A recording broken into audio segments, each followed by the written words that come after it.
Happy Hollerdays! It's trivia time. If you had to guess which famous Christmas story has ties to Athens, which would you pick? A, the Nutcracker.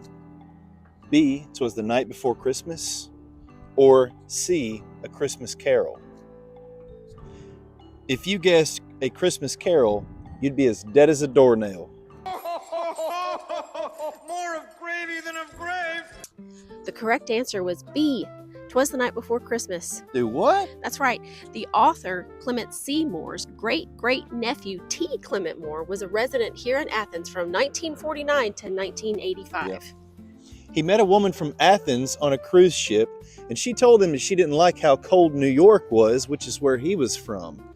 And so they both decided to put down roots right here in Athens, Alabama. More specifically, in this house right behind us. It's like I always say, no one ever retires and moves north. The author Clement C. Moore's father, Benjamin Moore, was an Episcopal priest, and he is most known for offering Alexander Hamilton his last rites in Eucharist. So it's only fitting that T. Clement Moore was also Episcopalian and worshipped right here at St. Timothy's here in Athens. T. Clement Moore was a very accomplished architect and even helped design some of St. Timothy's Episcopal Church. It is even said that T. Clement Moore worked alongside of the great Warner von Braun in several projects. During the time that T. Clement Moore lived here in Athens, he was known for gifting families and children with copies of 'Twas the Night Before Christmas. In every copy he gave, he wrote this inscription: "This poem was written by my great-great-uncle for his little boy who was sick in bed because a few days before Christmas, the boy was riding his pony home from school when the pony fell on some ice and broke its leg, and it had to be shot. The description of Santa Claus is said to be the exact description of the Moore's coachman." Signed, Clement Moore. Now, mine was gifted to me, not directly by him, but from other friends, and it's a copy of his inscription. So, thrift fact, if you do any estate sales here in the area, be sure to look for a copy of 'Twas the Night Before Christmas. You might find a signed copy. Now let's talk about that poem. 'Twas the Night Before Christmas, also known as A Visit from St. Nick, has greatly impacted modern American Christmas. Before the poem, St. Nicholas was not seen as a myth, but rather a real person as he was. St. Nicholas was a part of the Council of Nicaea, and is even said that had a physical altercation with someone who he felt was committing heresy.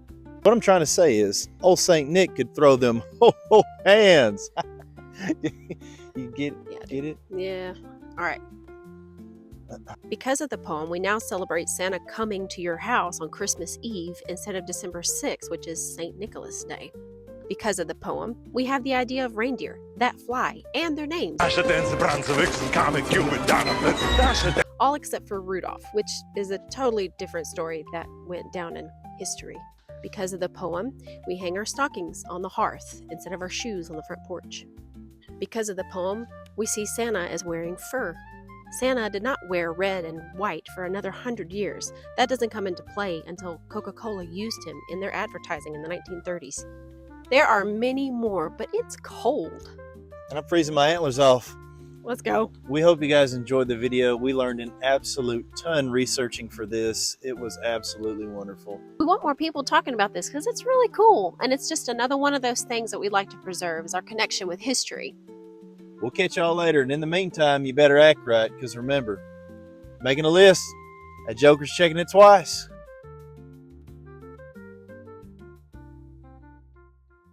Merry Christmas to all, and to all a good night.